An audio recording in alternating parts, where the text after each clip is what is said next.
একটা শহর যেখানে ভক্তি আর আধ্যাত্মিকতা মিশে আছে প্রতিটা মুহূর্তে, যেখানে বিরাজ করছেন মহাদেব স্বয়ং মহাকাল রূপে, যেখানে সমুদ্র মন্থনের সময় এক বিন্দু অমৃত পড়ার পর থেকে হয়ে আসছে কুম্ভ মেলা। আজকের ভিডিওতে আপনাদের সাথে ভাগ করে নেব উজ্জয়িনীর একটা সম্পূর্ণ দিনের ট্যুর, যেখানে ভোরের ভস্য আরতি থেকে মহাকালের দর্শন, শিপ্রার রামঘাটের আরতি, তাছাড়া উজ্জয়িনের বিখ্যাত কিছু জায়গা আপনাদের ঘুরে দেখাবো। সেখানে থাকবে মহাকাল করিডোর থেকে শুরু করে অন্যান্য সমস্ত সাইট সিন।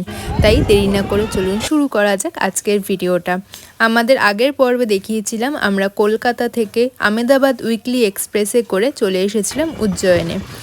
সেই ভিডিওটা না দেখে থাকলে ডেসক্রিপশন বক্সের লিঙ্ক থেকে আপনারা দেখে নিতে পারেন। বেরিয়ে যাচ্ছে এখন স্টেশন থেকে, দেখা যাক এক্সিট কোন দিকে আর অটো স্ট্যান্ড কোন দিকে। 5 নম্বর প্ল্যাটফর্মে দিয়েছিল আমাদের ট্রেন, সেখান থেকে আমরা লিফটে করে ওপরে উঠে এবার 1 নম্বর দিয়ে এক্সিট, সেখান দিয়ে বেরোচ্ছি। এবার স্টেশনের বাইরের থেকে দেখছি অনেক রকম অটো, ক্যাব সব ফেসিলিটি রয়েছে। তো এখান থেকে একটা অটো রিজার্ভ করে আমরা চলে যাবো আমাদের হোটেল, যেটা আগে থেকে বুক করা রয়েছে। দেখা যাচ্ছে কতটা সময় লাগে। উঠে পড়েছি, ওখানে তো লেখা ছিল 100 টাকা। তো আমরা 4 জন যাচ্ছি, 4 জনে কিন্তু 100 টাকা। বেশ বড় বড় কিন্তু অটোগুলো। স্টেশনের বাইরেই কিন্তু প্রচুর বড় বড় সমস্ত হোটেল রয়েছে। তো যারা একদম স্টেশনের কাছাকাছি থাকতে চাও তারা কিন্তু এই সমস্ত হোটেলগুলো দেখতে পারো। স্টেশন থেকে মন্দিরের দূরত্ব মাত্র 2 কিলোমিটার। আমাদের স্টেশন থেকে হোটেল পর্যন্ত পৌঁছতে সময় লেগেছিল 10 মিনিট মতো। রাস্তাঘাটের অবস্থা বেশ ভালোই। যাওয়ার পথে দেখে নিলাম মহাকাল করিডোরের গেটটা। এখানে আমরা কালকে ঘুরতে আসব। আর আমাদের হোটেল কিন্তু একদম মন্দির থেকে 300 মিটারের দূরত্বে। মন্দিরের কাছাকাছি হোটেল নেওয়ার একটাই কারণ, যাতে সহজে আমরা দর্শন করতে যেতে পারি এবং আরতিগুলো অ্যাটেন্ড করতে পারি। আপনারা যখন হোটেল বুক করবেন চেষ্টা করবেন মহাকাল চক বা অহল্যা দেবী মার্গ এই রাস্তার ওপরে যে সমস্ত হোটেল আছে সেগুলো বুক করার জন্য। দেখতে দেখতে আমরা পৌঁছে গেলাম আমাদের হোটেলের সামনে, হোটেল মান সরোবর। চলে এসেছি আমাদের রুমে। আমরা কিন্তু আগের থেকেই মান সরোবর গেস্ট হাউস বুক করে এসেছিলাম। আমাদের একটা পুরো কিন্তু ফুল ডাবল বেডের ঘর নেওয়া হয়েছে। এই পাশে একটা পুরো কুইন সাইজ বেড রয়েছে, এই পাশে একটা পুরো কুইন সাইজ বেড রয়েছে। ওপরে কিন্তু অলরেডি এসি চালানোই আছে, দুদিকে দুটো ফ্যান আছে, সাথে কিন্তু এখানে খুব সুন্দর ক্যাবিনেট করে কিন্তু একটা টিভি লাগানো রয়েছে। টিভি নিচে এখানে রাখার জন্য বেশ অনেকটাই জায়গা দিয়েছে। আর এই পাশে কিন্তু রয়েছে একটা এরকম ওয়ার্ড্রপ মতো করা, জিনিসপত্র রাখার জন্য। এখানে বসার জন্য একটা সোফা দেওয়া আছে। বেশ নিট অ্যান্ড ক্লিন রয়েছে। বাথরুমটা দেখি। বাথরুমের সামনে কিন্তু একটা পুরো ফুল সাইজ মিরর দেওয়া রয়েছে, রেডি হওয়ার জন্য কিন্তু একদম পারফেক্ট। বাথরুমটা খুলে দেখে নিই, ক্লিন ক্লিয়ার রয়েছে, গিজারও কিন্তু রয়েছে। তো সব মিলিয়ে কিন্তু আমাদের এই রুমটার ভাড়া পড়েছিল 2 দিনের জন্য 4,500 টাকা। तेरी शरण में हम हैं आए, बस लीन रहे तेरी भक्ति में और कुछ भी ना। হোটেলে আমরা চেক ইন করে সমস্ত ব্যাগপত্র রেখে চেঞ্জ করে নিয়েছি। সোজা এখন হেঁটে চলে যাব মন্দির। 10:30 বাজে। দেখা যাক শয়ন আরতিটা দেখতে পারি নাকি। हमको सुहाए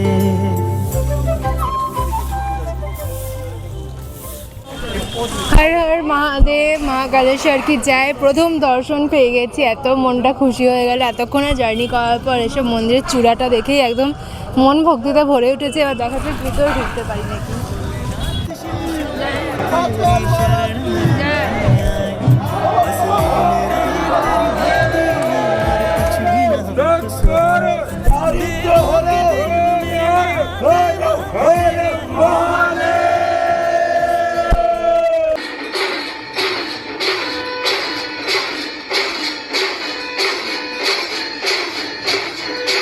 মন্দিরে তো এসেছিলাম শয়নার্থী দেখার আশায়, কিন্তু মন্দির কিন্তু 9টার পর কোনো ধরনের এন্ট্রি হয় না। যাদের কাছে শয়নার্থীর টিকিট আছে তারা 10টার সময় লাস্ট এন্ট্রি করতে পারে।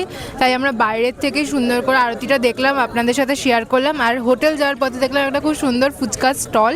আমার তো দেখে পুরো গুজরাটের কথা মনে পড়ে গেলাম, 4 রকম জল দিয়ে। তো এখানেও ট্রাই করে দেখলাম, 20 টাকায় 6টা। অসাধারণ খেতে ছিল, বিশেষ করে জিরা আর পুদিনাটা। যারা আসছো তারা কিন্তু মাস্ট। একদম মন্দিরের সামনেই কিন্তু দোকানটা, 1 থেকে 4 নম্বরে গেটে যাওয়ার পথে। জয় শ্রী মহাকাল। গুড মর্নিং সবাইকে। দাঁড়িয়ে রয়েছে আমাদের উজ্জয়নের হোটেল মানসরোবর গেস্ট হাউসের সামনে। আজকে আমাদের উজ্জয়নের ডে 1। কালকে তো আমি পুরো আমাদের যে ট্রেন জার্নি ছিল কলকাতা থেকে উজ্জয়নে সেটা শেয়ার করেছিলাম। আজকে শেয়ার করব আমাদের উজ্জয়নের সারাদিনের যে সাইট সিনের প্ল্যান রয়েছে। আমরা একটা গাড়ি বুক করে নিয়েছি, সারাদিনে যেহেতু ঘোরার ব্যাপার রয়েছে। টোটাল কিন্তু 10 থেকে 12টা পয়েন্ট আমাদের ঘুরিয়ে দেখানো হবে এবং এই গাড়িতেই আমাদের নিয়েছে 1500 টাকা। এবার দেখা যাক কিরকম কি ট্যুর হয়। ওনারা তো বলছেন পুরোটাই গাইড করে দেবে। তো আজকে পুরো উজ্জয়নের সাইট সিনটা করবো, তার সাথে মহাকালেশ্বরে দর্শন করব, কিভাবে কি বুকিং প্রসেস আছে, কোন টাইমটা এলে আপনারা একদম ফাঁকায় ফাঁকায় দর্শন করতে পারে, সবকিছু থাকবে আজকের ভিডিওতে। সেই জন্য দেখতে থাকুন। উঠে পড়েছি, এখন সকাল 7:15 বাজছে। এখন শুরু হলো আমাদের যাত্রা। তো জয় শ্রী মহাকাল বলে আজকে সাইট সিনটা শুরু করা যাক। और अभी अपना सबसे पहला मंदिर आ रहा है सामने, आपको गाड़ी में से ही दर्शन हो जाएंगे। ये है यहाँ के राजा सिंधिया का गोपाल मंदिर। हाँ, जो यहाँ माधवराव सिंधिया होलकर परिवार का जो राज था, उन्होंने सबसे पहले गोपाल मंदिर बनाया था। तो गोपाल मंदिर में आज भी अभी আপনাদের হাতে সময় থাকলে ভেতরে গিয়ে দর্শন করে আসতে পারেন। আমরা বাইরে থেকেই করলাম। এখানে গোপালজির মূর্তির দাড়িতে প্রায় 2 কোটি টাকার কিন্তু হীরা লাগানো আছে এবং মহাকাল একবার এই গোপালজির সাথে কিন্তু বছরে দেখা করতে আসেন। এরপর আমরা এগিয়ে গেলাম, দেখে নিলাম উজ্জয়ন নগরের নগরপালিকা, লালবাই এবং ফুলবাই মাতার মন্দির।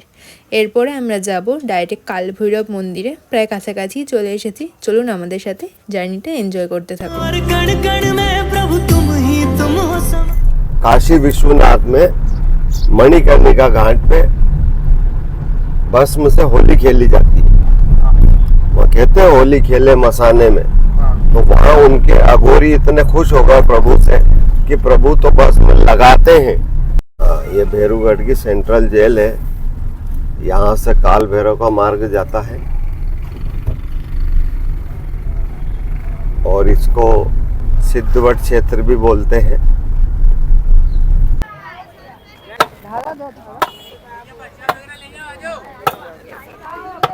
নিয়ে নিয়েছি 50 টাকার ডালা, ফুল রয়েছে, একটা হাতে পরা কলাই রয়েছে, তার সাথে প্রসাদ রয়েছে।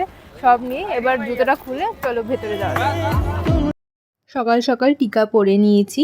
মহাকাল দর্শনের সাথে সাথে আপনাদের কিন্তু কালভৈরব দর্শন করাও দরকার, কারণ কালভৈরব হলেন মহাকাল নগরীর কোতোয়াল বা রক্ষক এবং মানা হয় কালভৈরবের দর্শনে ভক্তদের ভয় এবং সংকট দূর হয়। মন্দির সামনে কিন্তু প্রচুর ডালার দোকান আছে। আর যেই দোকানগুলো আপনারা অ্যাকচুয়ালি দেখছেন, এখানে কিন্তু আগে সমস্ত অ্যালকোহলের দোকান ছিল, কারণ কালভৈরবটা আগে কিন্তু মদ প্রসাদ হিসাবে দেওয়া হতো। কিন্তু যেহেতু উজ্জয়ন এখন ড্রাই স্টেট হয়ে গেছে, সেজন্য কিন্তু এখন এখানে সমস্ত রকম লিকার বন্ধ হয়ে গেছে। তো শুধুমাত্র এখানে ডালা দিয়ে কিন্তু পুজো দেওয়া হয়, ওনাকে আলাদা করে কিন্তু লিকার প্রসাদ হিসাবে দেওয়া হয়। কালভৈরব মন্দিরের সামনে যে দুটো ব্যারিকেড এখানে দেখতে পাচ্ছি, প্রচুর কিন্তু সুতো বাঁধা, সব মানতের সুতো। আমাদের যে ডালা নিয়েছে তার মধ্যেও আছে। তো সবার মনোকামনা পূরণ করার জন্য কিন্তু আপনারা এখানে অবশ্যই সুতো বেঁধে যেতে পারেন। চলুন, এখন ফাঁকা আছে দিনের বেলা, তাড়াতাড়ি করে ঢুকি। অনেকক্ষণ ধরে গোল গোল ঘুরে আলটিমেটলি একদম মন্দিরের সামনে চলে আসতে পেরেছি। বেশ কিন্তু ফাঁকা ফাঁকা রয়েছে। তো যারা চাইছেন একদম ফাঁকায় কালভৈরব দর্শন করতে, তারা কিন্তু অবশ্যই সকালবেলা আসবেন। পুরো ওপরে কিন্তু শেড মতো দেওয়া আছে, সামনেই গরমকাল চলে আসছে, তো গরমে যাতে ভক্তদের সমস্যা না হয় সেজন্য। তো চলুন ভেতরে যাওয়া যাক। महादेव है सबने सजाए, मेरा रोम रोम और कण कण गाए ओम नमः शिवाय। महादेवा नमः शिवाय। হ্যাঁ মহাদেব, একদম গেটের সামনে দাঁড়িয়ে রয়েছি। মনে তো হচ্ছে দারুণ দর্শন হবে। ओम नमः शिवाय। ओम नमः शिवाय। ओम नमः शिवाय। সকাল সকাল দর্শন করে নিয়েছি, খুব সুন্দর কিন্তু দর্শন হচ্ছে। অনেকেই দেখলাম হাতে করে কিন্তু অ্যালকোহলের বটল নিয়েছে এবং ভগবানকে সত্যি অ্যালকোহল দেওয়া হচ্ছে প্রসাদ, সেটা লাইভ দেখলাম। ভেতরে অতটা কিন্তু ভিডিও করা যাচ্ছে না, কারণ ওনারা ভিডিও করতে দিচ্ছেন না। তো যতটা ফুটেজ তুলেছে সেটা তোমাদের সাথে শেয়ার করলাম। সবাই কমেন্টে লিখে দিও জয় শ্রী কালভৈরব। এবং চলো যাওয়া যাক আমাদের নেক্সট এরপর যে রয়েছে মন্দির, সেই মন্দিরে। शंभो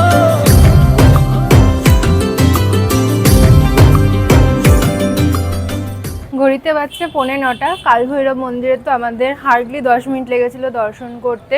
সব মিলিয়ে প্রায় আধা ঘন্টার মতো সময় কাটিয়ে আমরা বেরিয়ে পড়েছি, চলে এসেছি একদম কাছে সিদ্ধ বট মন্দিরে। এই মন্দিরে কিন্তু বিশেষ মাহাত্ম্য রয়েছে। যখন পুরাণ অনুযায়ী দেবী পার্বতী এটা নিজের হাতে কিন্তু এই বটবৃক্ষ স্থাপনা করেন। এখানে দেখছি সমস্ত কিন্তু পিণ্ডদানেরও কাজ চলছে। তো চলুন দর্শন করে এবং ধীরে ধীরে এই মন্দিরের মাহাত্ম্যটাও আপনাদের জানাবো। প্রথমে আমরা দর্শন করে নিচ্ছি পাতালেশ্বর মহাদেব। প্রায় 45 ফুট নিচে কিন্তু রয়েছে এই মন্দিরটা। খুব কম লোকই যায়, আমরা যাচ্ছি, চলো। আপনাদের এখন দর্শন করাচ্ছি পাতালেশ্বর মহাদেবের শিবলিঙ্গ এবং তার সাথে অতি প্রাচীন একটা বিষ্ণু বিগ্রহ এখানে দেখলাম। আপনারা যখন আসবেন অবশ্যই যাবেন। তো থ্যাঙ্কস টু ড্রাইভার দাদা, যিনি আমাদের এই মন্দিরে ঘুরিয়ে দেখালেন। তো চলুন এবার সিদ্ধবাটে যে আরও মন্দিরগুলো আছে সেগুলো ঘুরে দেখি। এবার আমরা চলে যাচ্ছি সিদ্ধবাটে। এখানে যে শিপ্রা নদীর ঘাট আছে, সেই ঘাটে দর্শন করতে। এখন আমরা দাঁড়িয়েছি একদম শ্রী সিদ্ধভট মহারাজ মন্দিরের সামনে। পাশে কিন্তু পুরো মন্দিরের এখানে মাহাত্ম্যটাও লেখা আছে, দেখতে পাচ্ছি। 5000 বছরেরও পুরনো এই মন্দির। আর এখানে পুরো আপনারা দেখতে পাচ্ছেন মাহাত্ম্যটা লেখা রয়েছে। মাতা পার্বতী নিজের হাতেই বট বৃক্ষ রোপণ করেছে এবং নিজের ছেলে কার্তিককেও এই বট বৃক্ষের নিচে বসিয়ে খাবার খাইয়েছিলেন। তারপর থেকে কিন্তু শুরু হয়ে গেছে এর মাহাত্ম্য। এই সিদ্ধবট মন্দিরের তো ধীরে ধীরে সব মাহাত্ম্য জানাচ্ছি। প্রায় কিন্তু এখানে যে রাজা বিক্রমাদিত্য ছিলেন, তিনি 2000 বছর আগে তপস্যা করেছিলেন এবং এই বটের তলাতেই কিন্তু তিনি বেতালকে বশ করেছিলেন। পুরো কিন্তু ওপরে পরপর প্রত্যেকটা যুগের যে কটা বিখ্যাত বট আছে এখানে পরপর লেখা রয়েছে। তো এখানে উজ্জয়ন ত্রেতা যুগে সিদ্ধ বটের কিন্তু বিশাল মাহাত্ম্য। ঘড়িতে বাজছে 9:15। এখন আমরা দাঁড়িয়ে রয়েছি মঙ্গলনাথ মন্দিরের সামনে। এটা কিন্তু পৃথিবীর একমাত্র মঙ্গলদেবের মন্দির। আর এখানেই মঙ্গল গ্রহের জন্ম হয়েছিল এরকম মানা হয়। তো যারা মাঙ্গলিক রয়েছেন তারা এখানে এসে পুজো করেন। আমরা তো শুধুমাত্র দর্শন করব। হাতে যেহেতু বেশি আর সময় নেই, আমাদের আবার মহাকালেশ্বর দর্শনও যেতে হবে, তাই তাড়াতাড়ি করে দর্শন করে তারপরে আবার ব্যাক করব। চলুন ভেতরে যাওয়া যাক। ভেতরে মন্দিরে ঢুকে দেখলাম পরপর কিন্তু অনেকেই এখানে পুজো দিচ্ছে নিজেদের মঙ্গল গ্রহ শান্তির জন্য বা মাঙ্গলিক দোষ কাটানোর জন্য। আমরা আর পুজো দিচ্ছি না, আমরা সিঁড়িতে উঠে সোজা মন্দিরে চলে যাব দর্শন করতে। শিব ঠাকুরের প্রত্যেকটা শিব মন্দিরে যেরকম থাকে নন্দী মহারাজ, সেরকম কিন্তু মঙ্গলনাথ মন্দির রয়েছে এখানে মেষ হওয়ার পিছনেও কিন্তু কারণ হয়েছে। সবটা বলবো, আগে দর্শন সেরে নিই। মঙ্গলনাথে তো আপনাদের দর্শন করে। মঙ্গলনাথের যে মন্দির রয়েছে দেখলেন চারিদিকে কিন্তু সাদা। অ্যাকচুয়ালি মঙ্গলনাথের এখানে এটা প্রায় পৃথিবীর সেন্টার পয়েন্টের মতো। তো মঙ্গল গ্রহ এখানে জন্ম হয়েছিল। মঙ্গল গ্রহ বলা হয় যে যাদের মাথা গরম থাকে, তো মঙ্গল গ্রহকে শান্ত করার জন্য কিন্তু ওখানে ভাত দিয়ে পুরো ঢেকে রাখা হয় যাতে মঙ্গল গ্রহ শান্ত থাকে। পিছনেই দেখতে পাচ্ছি এখানে ভুবনেশ্বরী পৃথিবী মাতারও মন্দির রয়েছে, সেটাও আপনাদের দেখাবো।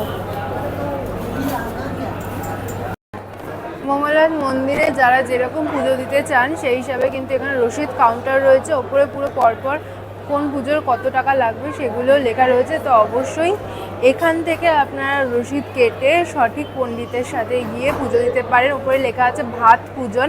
আগে যেটা বললাম ওরকম ভাত দিয়ে পুজো হয়। বিভিন্ন ধরনের পুজো আছে, তো সব নিয়ে আপনারা পুজো দেবেন। সবচেয়ে ভালো লাগছে এখানকার পরিবেশটা। মন্দির পুরো রিকনস্ট্রাকশন চলছে এখন। সব মিলিয়ে কিন্তু যখন পুরো কমপ্লিট হয়ে যাবে কাজ দেখতে দারুণ লাগে। পিছনে পুরো নদীর ভিউ, একদম ঠান্ডা সুন্দর হাওয়া দিচ্ছে, খুব ভালো লাগছে এখানে। তো বেশ কিছুটা সময় কাটিয়ে বেরিয়ে যাব পরের ডেস্টিনেশন শুনতে।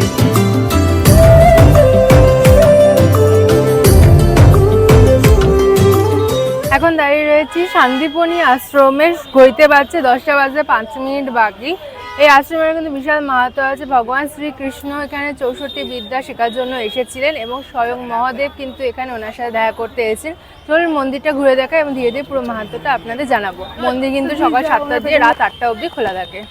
একটা গ্যালারির মতো বানানো রয়েছে যেখানে শ্রীকৃষ্ণের 64 বিদ্যা অর্জন করেছে। সে 64 বিদ্যা পুরো ডিটেলস এখানে খুব সুন্দর ছবির মাধ্যমে তুলে ধরা রয়েছে।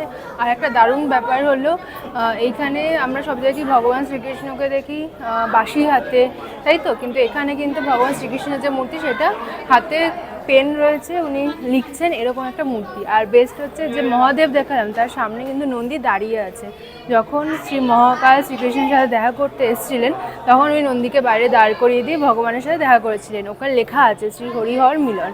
তো ওই দেখা করার সময় কিন্তু নন্দীকে বলেছেন তুমি বাইরে দাঁড়াও, যে যা বলবে আমাকে বলে দিও যেন আমাদেরকে ডিস্টার্ব না করে। কিন্তু তারপর থেকেই কিন্তু এই ট্রেন্ডটা শুরু হয়েছে যে নন্দীর কানে নিজের ইচ্ছাটা বলে দেওয়া, যাতে মহাদেবকে সেটা পৌঁছে যায়। তো এই হচ্ছে পুরো মাহাত্ম্য।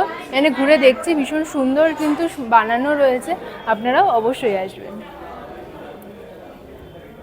মন্দির থেকে বেরিয়ে এখানে একটা পুরো গ্যালারি মতো করা আছে, যেখানে শ্রীকৃষ্ণের 64 বিদ্যা শিখেছেন পরপর কিন্তু ছবি দিয়ে সুন্দর করে এখানে বর্ণনা করা আছে। তো যারা আসবেন অবশ্যই দর্শন করবেন। আর যেটা সব থেকে ভালো লাগছে, মানে সেই সময় গুরুকুল আশ্রম যেরকম দেখতে ছিল, মাটির ঘর তার সাথে পুরো বাঁশের স্ট্রাকচার, ওপরে ছাদটা পুরো ল্যাপা, পুরো কিন্তু সেরকমভাবেই এখনও তৈরি করা রয়েছে। বাইরে মানে একটুখানি রোদে যাচ্ছি গরম লাগছে, কিন্তু এইখানটাতে আসছে এত ঠান্ডা, সত্যি ভীষণ ভালো লাগছে। আর সেই সময় ভাইবটা রয়েছে, তো সব মিলিয়ে কিন্তু দারুণ এনজয় করছি আমরা। পুরোটা দর্শন করি, তারপর বেরিয়ে যাব ব্রেকফাস্টের জন্য। প্রায় 10টা 10 বাজছে। সবাই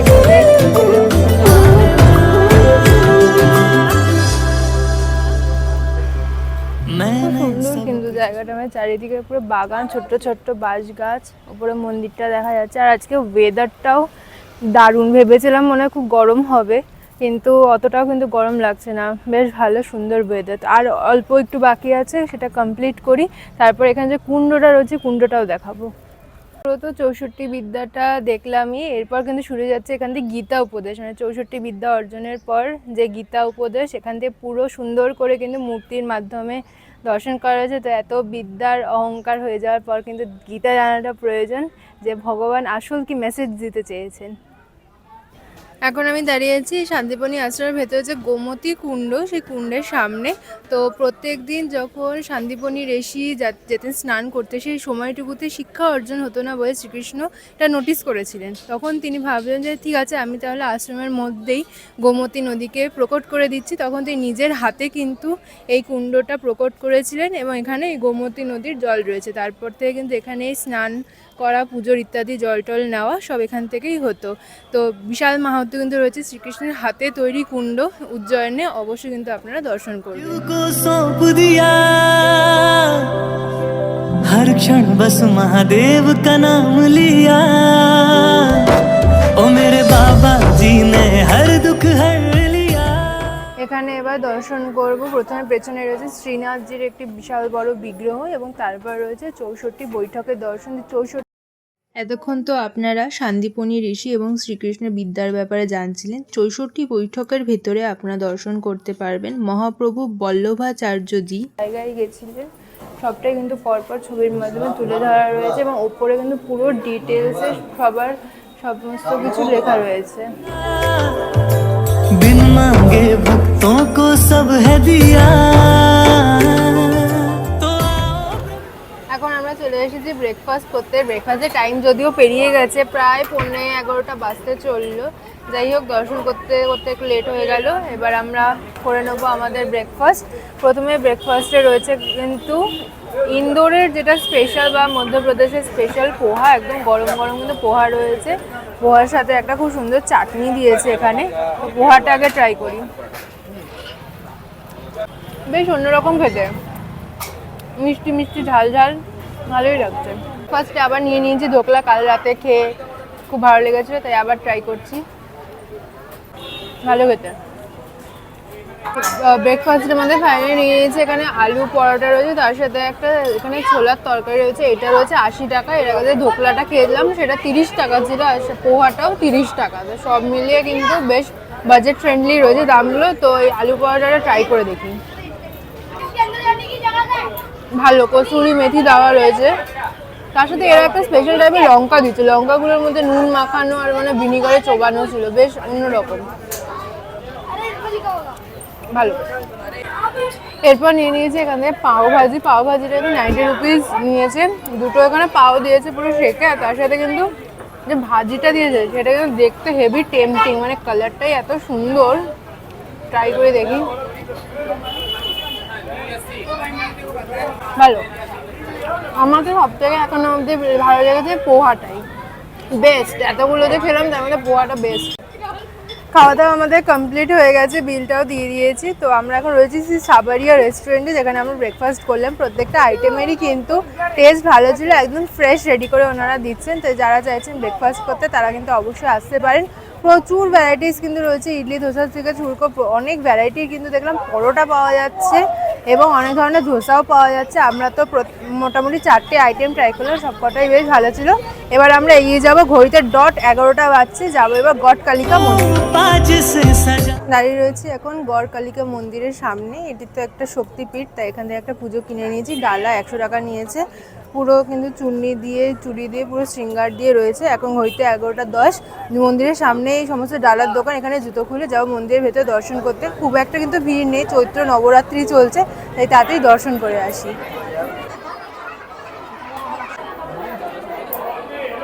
দাঁড়িয়ে রয়েছে এখন গড়কালিকা মন্দিরের একদমই সামনে। এটি একটু শক্তিপীঠ তো বললামই, তার সাথে আরও কিন্তু একটা বিশাল বড় ইতিহাস জড়িয়ে রয়েছে। সেটা হচ্ছে রাজা বিক্রমাদিত্যের যে নবরত্ন ছিল তার মধ্যে মেইন যে কবি কালিদাস, কবি কালিদাসের কিন্তু আরাধ্য দেবী ছিলেন গড়কালিকা। ওনার থেকেই কিন্তু কবি কালিদাস এই শিক্ষা পেয়েছিলেন। প্রথম দিকে কিন্তু উনি অশিক্ষিত ছিলেন, পরে দেবীর তপস্যা করার পরেই কিন্তু কবি কালিদাস এই মহান কবি হতে পেরেছেন। তো চলুন যাই আমাদের মন্দিরে দর্শন করে আসি আগে। এখানে দেবী সতীর ওপরে ঠোঁটের অংশ পড়েছিল। বিগ্রহকে প্রত্যেকদিন 3টে রূপে সাজানো হয়। সকালে বালিকা, দুপুরে রাজরাজেশ্বরী যেটি আপনারা দর্শন করছেন, আর বিকালে বৃদ্ধা রূপে। এবং প্রত্যেক দিন হরসিদ্ধি মন্দিরের মতো বিশাল কিন্তু এখানে আরতির আয়োজন হয়, দীপস্তম্ভে আলো জ্বালানো হয়। এখন আমরা নামছি নিচে এই ভরতরি গুফা দেখার জন্য। অনেকগুলো সিঁড়ি দিয়ে নিচে নামলাম, এরপর কিন্তু আরও গুফার নিচে যাওয়ার আছে, অনেকটাই কিন্তু ডিপ। তো যাদের হাঁটুর সমস্যা আছে তারা একটু দেখে চিনতে আসবেন, কারণ ওঠার সময় কিন্তু অনেকটা উঠতে হবে। সামনে কিন্তু বিশাল বড় এই গুফার সামনে একটা গোশালা রয়েছে। তো যারা চাইছেন গোমাতা সেবা করতে তারা কিন্তু এখানে চারা কিনে গোমাতা সেবা করতে পারে। सड़से का महादेव को भोग लगाए। शिव की रात है, घर घर में महादेव है, सब न सजाए। मेरा रोम रोम और कण कण गाए ओम नमः शिवाय, ओम नमः शिवाय, ओम नमः शिवाय, ओम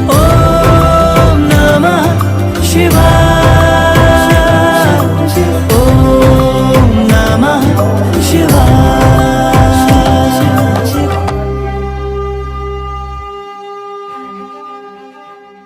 ভেতরে কিন্তু গুহা যেটা আছে সেটা ভীষণই গভীর, মানে বলা হচ্ছে এখান থেকে আগে নাকি চারোদিকে যাওয়ার রাস্তা থাকছিল পুরো গুহার মধ্যে দিয়ে দিয়ে। তো ভেতরে প্রচুর গরম আর ভীষণ সাফোকেটিং, প্লাস ভেতরে যতক্ষণ না সমস্ত লোকরা বাইরে বেরোবে ততক্ষণ ঢোকা যাচ্ছিল না। তো অনেক ভিড় হয়ে গেছিলো, তাই আমরা ভেতরে ঢুকিনি। এখানে যে সমস্ত ছবিগুলো আছে গুহার সেগুলো আপনাদের দেখিয়ে দিচ্ছি।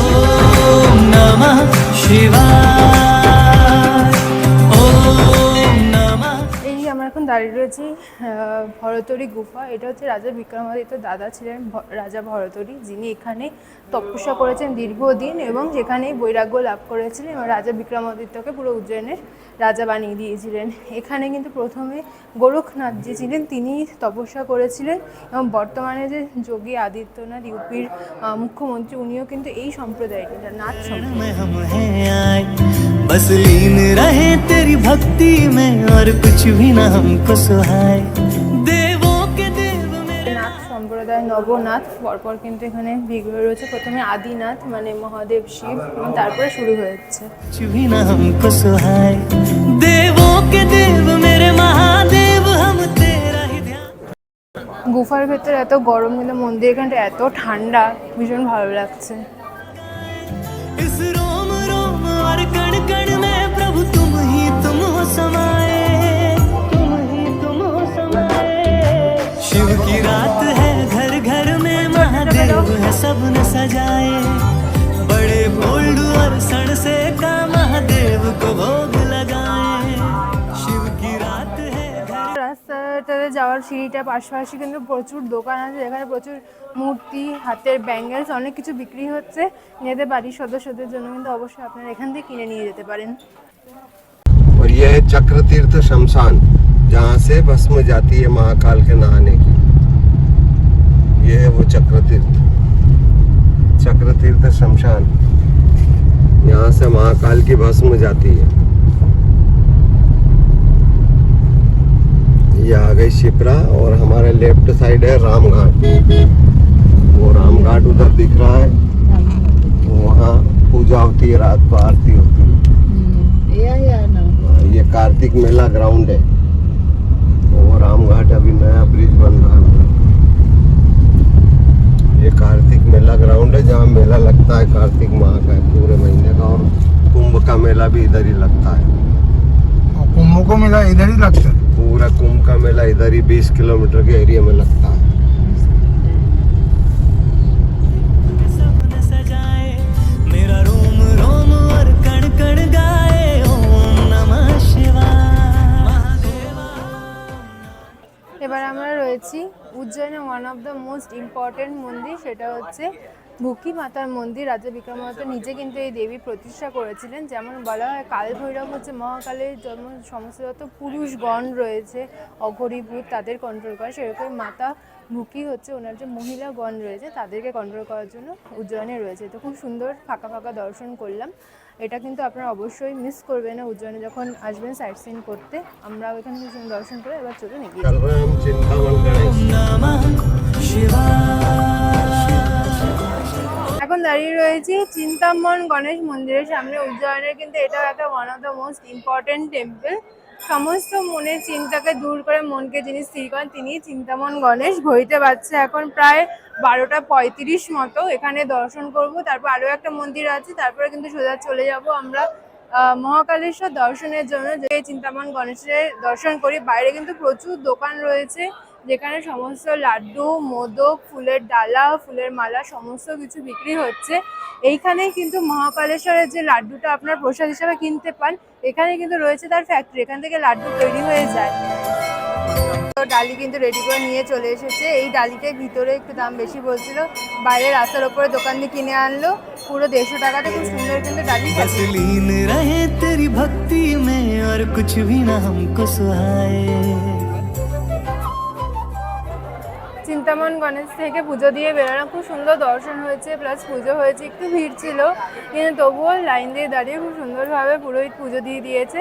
তো এখানে বাজছে 1টা, এবার আমরা বেরিয়ে যাব। শেষ আরেকটা মন্দির আছে, সেটা দেখে সোজা মহাকালেশ্বর। মন্দির থেকে বেরিয়ে কিন্তু সুন্দর বসার জায়গা করা, পেছনে খুব সুন্দর সিনারি আঁকা রয়েছে। আর দেখছি এখানে কিন্তু প্রচুর বিয়ে চলছে, অনেক ফ্যামিলি এসছে, তাদের বিয়ে হচ্ছে এখানে। তো সব মিলিয়ে কিন্তু বেশ ভালো লাগছে। तेरा ही ध्यान लगाए इस रोम रोम और कण कण में प्रभु तुम हो समाए, तुम हो समाए। शिव की रात है घर घर में। চলে এসেছি আজকে আমাদের উজ্জয়ন সাইট সিনের লাস্ট সাইট সিন, যেটা অষ্টবিনায়ক মন্দির। এই মন্দিরটা কিন্তু একদমই নতুন তৈরি হয়েছে, চিন্তামন গণেশের থেকে একদমই কাছে। বিশাল কিন্তু মন্দির, অনেক বড় করে তৈরি করা হয়েছে অষ্টবিনায়কের মন্দির। ঢুকেই দেখলাম এখানে ঠান্ডা জল, তার সাথে কিন্তু টয়লেটের ব্যবস্থাও রয়েছে। এবার আমরা ধীরে ধীরে মন্দিরের ভেতরে দিয়ে ঘুরে দেখবো। প্রচুর সুন্দর করে বাগানটা সাজানো, প্লাস মন্দিরটাও দারুণ দেখতে। চলে এসেছে একদম মন্দিরের গর্ভগৃহের সামনে। এত সুন্দর মন্দিরটা, একদমই নতুন কনস্ট্রাকশন হয়েছে। রাতের বেলা কিন্তু দেখতে অসাধারণ লাগবে। পুরো কারুকার্যটা দেখতে পাচ্ছেন, এখানে কিন্তু রেড যে মার্বেল হয়, সেই রেড মার্বেল দিয়ে কিন্তু পুরো কাজটা করা রয়েছে। চারিদিকে কিন্তু প্রচুর ফাউন্টেন করা। বাবাকে বলবো একটু দেখাতে, এইদিকে ফাউন্টেন করা রয়েছে, এই পাশে চারিদিকে কিন্তু দারুণ সমস্ত বাগান এবং তার সাথে ফাউন্টেন করা। ভীষণ ভালো লাগছে, একদম খোলামেলার মধ্যে বিশাল বড় এরিয়া নিয়ে কিন্তু মন্দিরটা তৈরি করা হয়েছে। তো গর্ভগৃহে যাওয়া যাক দর্শন করার জন্য। চলে এসেছি ভেতরে। ভেতরে প্রথমেই ঢুকে যেটা চোখে পড়লো, বিশাল বড় একটা ঝাড়বাতি রয়েছে। মানে এত বড় ঝাড়বাতি সচরাচর কিন্তু দেখা যায় না। বিশাল বড় একটা ঝাড়বাতি রয়েছে, তার সাথে পুরোটা কিন্তু মার্বেলের কাজ করা, নিচে পুরো কালারিং মার্বেল দিয়ে কাজ করা রয়েছে। দেখতে কিন্তু অসাধারণ লাগছে। মাঝখানটাতে বিশেষ করে পুরো ফুলের মতো কাজ করা, আর পরপর কিন্তু এখানে যে গণেশের 8টা রূপ পরপর কিন্তু সেই 8টা রূপ তুলে ধরা হয়েছে। প্রধান যে অষ্টবিনায়ক মন্দির রয়েছে সেই 8টা রূপ। बड़े बोल्ड और सण से का महादेव को भोग लगाए शिव की रात है घर।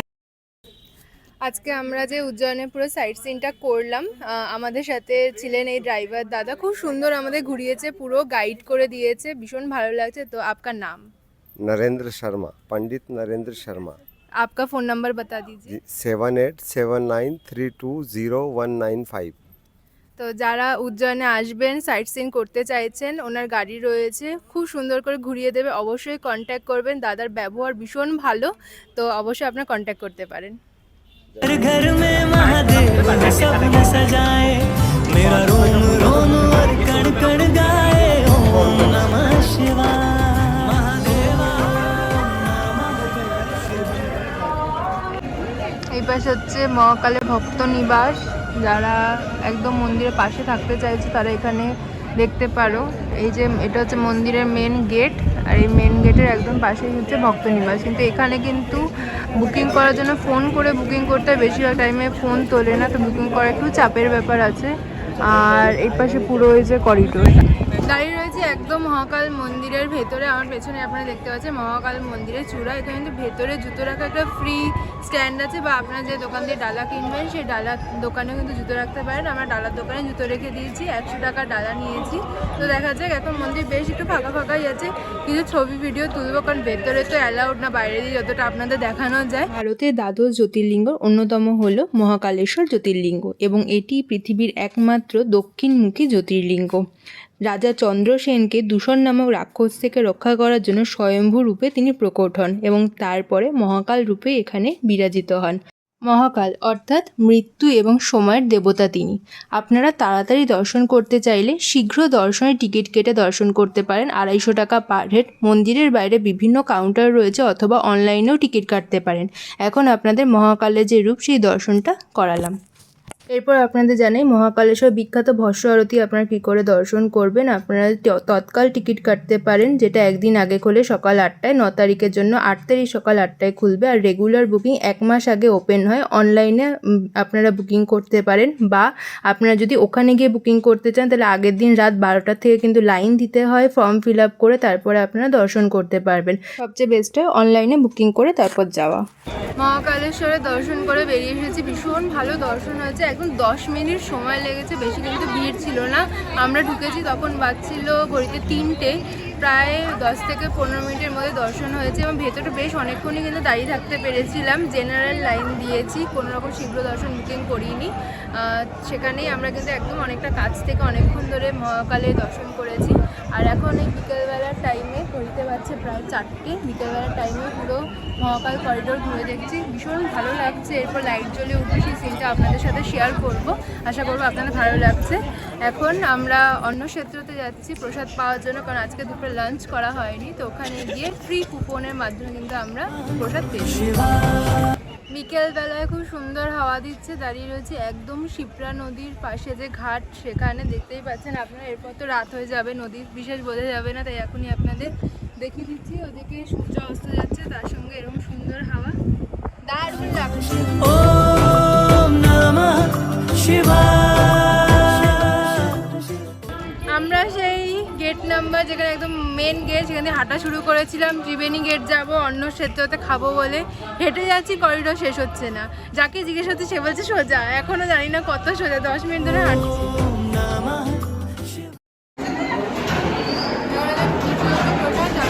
ডাল, তরকারি, মিষ্টি পেরিয়ে গেছি।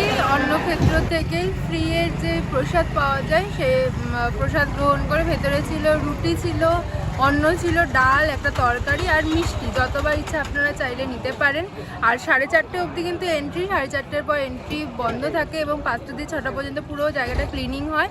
আবার 6টার দিয়ে শুরু হয় ভোগ প্রসাদ। বেরোনোর সময় একটা কাউন্টার আছে, সেখানে সবাই নিজেদের ইচ্ছা মতো দান করতে পারেন, যাতে ফ্রি নিঃশুল্ক প্রসাদ চলতে পারে। ওনাদেরও সাপোর্টের দরকার। আমরা এখন এই 4:45 বাজছে, এবার হোটেলে যাব, চেঞ্জ করে আবার বেরিয়ে পড়বো, কারণ 5:30টার সময় কিন্তু যেতে হবে রামঘাট আরতি দেখতে। তো ফটাফট হোটেলে গিয়ে চেঞ্জ করে ব্যাক করছি রামঘাট। চলে এসেছি আবার মন্দিরের সামনে যে দরজাটা, সেইখানে গেট নাম্বার 4-এর কাছে। এখানে শর্মা ক্যাফে থেকে নিয়ে নিয়েছি লস্যি আর রাবড়ির অর্ডার। তো দেখা যাক কেমন। शंभो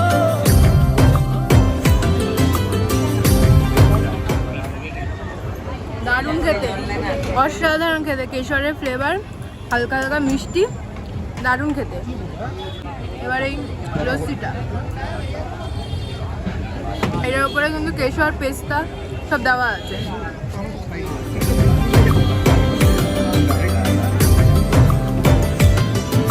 ভালো হয়েছে।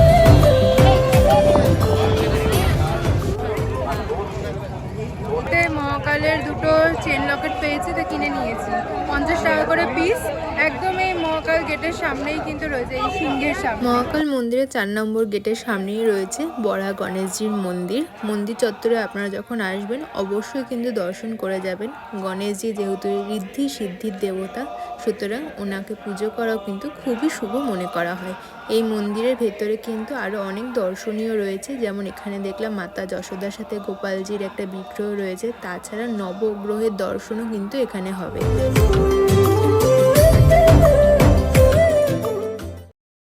গুড আফটারনুন সবাইকে। দাঁড়িয়ে আছি এখন রামঘাটে, যেখানে হয় প্রত্যেকদিন শিপ্রা আরতি। খুব সুন্দর আরতি হয়। আমরা প্রায় 5:30টার সময় হোটেলে ঢুকে আবার ড্রেস চেঞ্জ করে বেরিয়ে পড়েছি। হোটেল থেকে মাত্র 300-400 মিটার দূরেই হবে। খুব সুন্দর লাগছে। সন্ধ্যাবেলা এখন সূর্য ডুবছে, সবাই প্রচুর লোকজন কিন্তু এসেছে। তো চলুন আরতিটা দর্শন করা যাক।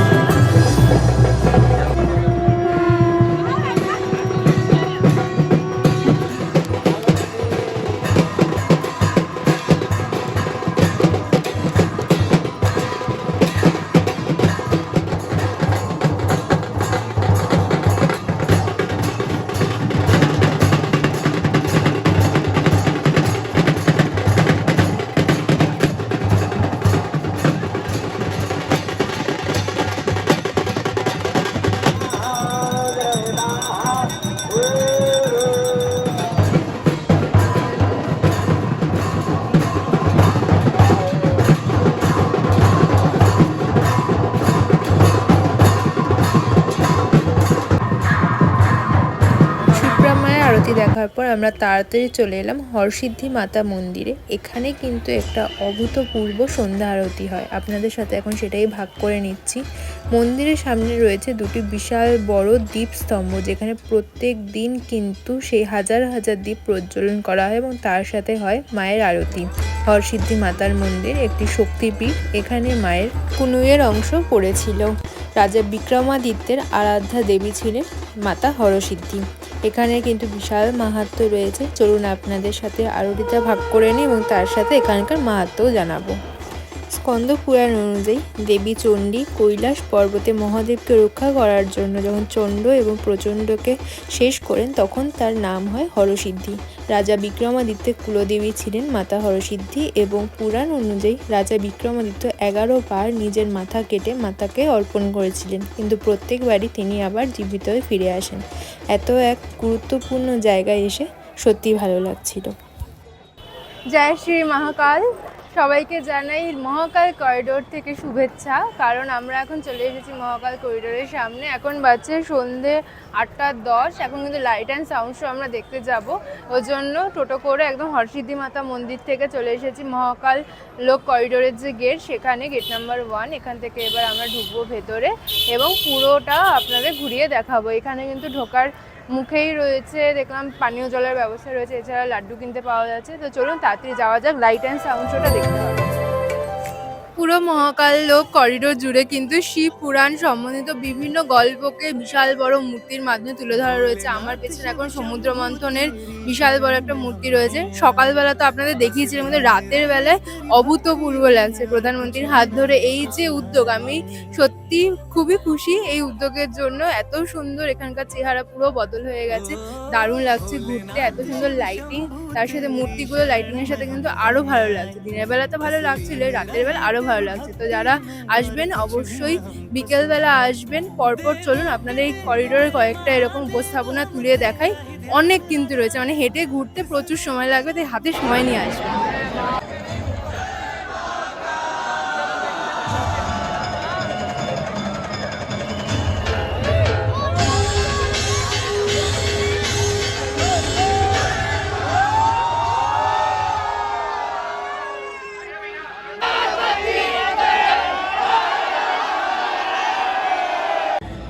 এখানে লাড্ডু ভোগের কিন্তু মহাকাল মন্দির অনেকগুলো কাউন্টার আছে বিভিন্ন জায়গায়।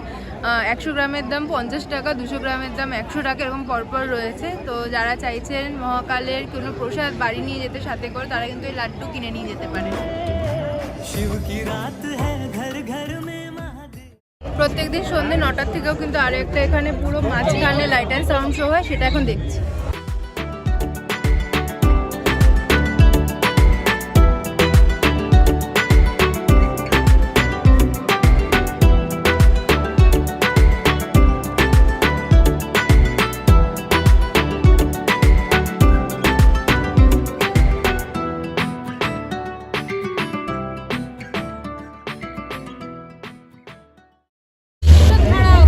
এই যে লাইট অ্যান্ড সাউন্ড শো, সেটা কিন্তু আধা ঘন্টা হবে, মানে 9:30 অবধি। আপনারা যেখানে এর আগে যে লাইট শোটা হয় দেখলেন, ঠিক ওখানেই কিন্তু সামনাসামনি যে ঘাটটা আছে, ওখানে দাঁড়িয়ে দেখবেন সবচেয়ে বেস্ট ভিউ পাবেন। তো এবার আমরা যাব ভারত মাতা মন্দির দর্শন করতে, তারপর এখান থেকে বেরিয়ে যাব। মহাকাল করিডোরের ভেতরে কিন্তু খুব সুন্দর একটা ফুড জোন রয়েছে। এখানে আপনারা হেঁটে যখন আসবেন, এই নীলকণ্ঠ মহাদেবের উল্টো দিকেই রয়েছে প্রচুর কিন্তু দোকান আমি দেখতে পাচ্ছি। তো যারা এখানে আসবেন তারা এখানে কিন্তু খাওয়া দাওয়া করতে পারেন। চলে এসেছি একদম ভারত মাতা মন্দিরের সামনে। এবার ধীরে ধীরে উঠে যাব এবং দর্শন করবো। এটাই কিন্তু পৃথিবীর একমাত্র ভারত মাতাকে সমর্পিত মন্দির। সারা ভারত ঘুরেও কিন্তু আপনারা দেখতে পাবেন না, তাই অবশ্যই কিন্তু এখানে দর্শন করে নেবেন। চলুন ভেতরে যাওয়া যাক। ভারত মাতা মন্দিরের সামনেই কিন্তু পুরো ভারতের একটা বড় করে ম্যাপ এখানে দেওয়া রয়েছে, যেখানে সমস্ত যে জ্যোতির্লিঙ্গ, ভারতের দ্বাদশ জ্যোতির্লিঙ্গ, সেই দ্বাদশ জ্যোতির্লিঙ্গর কিন্তু নাম সহ এখানে দেওয়া আছে। কোথায় কোন মন্দির, কোন নদী, সব কিছু দেওয়া আছে। তো ভারত মাতা মন্দির আমি বলবো যখনই আসবেন মহাকাল লোক করিডোর, অবশ্যই কিন্তু দর্শন করে যাবেন। চলুন উপরে যাওয়া যাক। এই হচ্ছে ভারত মাতা মন্দিরের পুরো ভেতরটা। ভারত মাতার বিশাল বড় একটা মূর্তি রয়েছে। তো পুরোটা দর্শন করলাম, এবার বেরিয়ে যাব। ঘড়িতে বাজছে 9:20।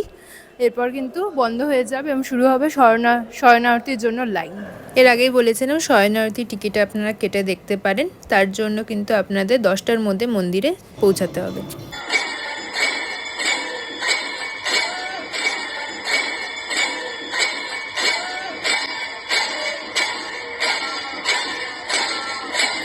আপনাদের বাইরে যে স্ক্রিন থাকে মন্দিরে, সেখান থেকে যতটা পারলাম শয়নারতি দেখালাম। এরপর আমরা যাব আজকে ডিনার করার জন্য। বেশ অনেকটাই কিন্তু রাত হয়েছে, তবুও কিন্তু প্রচুর লোক রয়েছে মার্কেটে। হোটেল যাওয়ার রাস্তাতেই একটা দোকান দেখে 100 টাকার থালি নিয়েছি। রাইস রয়েছে, এর সাথে কিন্তু রুটিও ছিল, রুটিটা আমরা নিইনি। পাঁপড়, এখানে একটা মিক্স ভেজ রয়েছে, পনিরের তরকারি, আর এখানে ডাল ফ্রাই।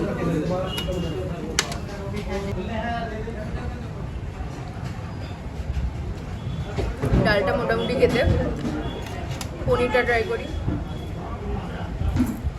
পনিরটা ভালো খেতে, আর মিক্স ভেজ কি বলবো আর আলাদা করে, মিক্স ভেজটা ঠিক আছে। ডিনার কমপ্লিট করে আমরা ফিরে গিয়েছিলাম আমাদের হোটেলে। আজকের ভিডিওটা এখানেই শেষ করছি। পরবর্তী এপিসোডে আপনাদের সাথে ভাগ করে নেব ভারতের আরেকটি অন্যতম জ্যোতির্লিঙ্গ ওমকারেশ্বর। আমরা কি করে গেছিলাম, একদিনে কি করে ওমকারেশ্বর, এবং তার সাথে পুরো সাইট সিন, মামলেশ্বর জ্যোতির্লিঙ্গ, তাছাড়া আরও অনেক জায়গা কি করে ঘুরে দেখলাম, সব কিছু। সেই ভিডিওটা দেখার জন্য আমাদের চ্যানেল অবশ্যই সাবস্ক্রাইব করে রাখবেন, পাশে থাকা বেল আইকনে ক্লিক করে দেবেন, তাই যখনই আমি সেই ভিডিওটা পোস্ট করব তার নোটিফিকেশন পৌঁছে যাবে আপনাদের কাছে। আজকের ভিডিওটা কেমন লাগলো সেটা কমেন্টে জানাতে একদম ভুলবেন না। শেয়ার করে নেবেন নিজেদের বন্ধু বান্ধব আত্মীয়দের সাথে। দেখা হবে পরবর্তী ভিডিওতে। ভালো থাকবেন, ধন্যবাদ।